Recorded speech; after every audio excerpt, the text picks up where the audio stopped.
నడిచి పెడుతున్నప్పుడు ఏదో చిన్న ప్రాణి నా కాలు కింద పడింది అనుకోండి, అది నాది హింసాదోషం కాదు.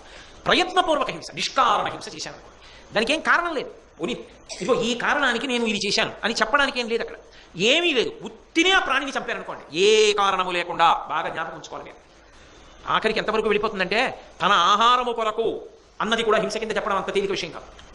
కానీ నిష్కారణంగా బాధ పెట్టాడు అనుకోండి, అది మాటతో బాధ పెట్టడం అయినా సరే, మాటతో బాధ పెట్టిన, శరీరాన్ని బాధ పెట్టిన, నిష్కారణముగా బాధ పెడితే, ఏ కారణం లేకుండా బాధ పెడితే అది హింస. అందుకే ఒక్కొక్కసారి తన శరీర పోషణకి ఆహారం కోసం మాంసంగా తీసుకోవడానికి హింస చేయవలసి వచ్చింది అనుకోండి, అప్పుడు ఆయన చేసిన హింస అని చెప్పడం కూడా అంత తేలిక విషయం ఏం కాదు. దాన్ని హింస అని చెప్పడం కుదరదు. శాస్త్రమే ఉన్నది ఉన్నట్టే చెప్పాలి. అంతేకాని మా నిలబడిన వాడు ఎవరు ఉంటాడో వారి వల్ల సాధ్యం కాదు.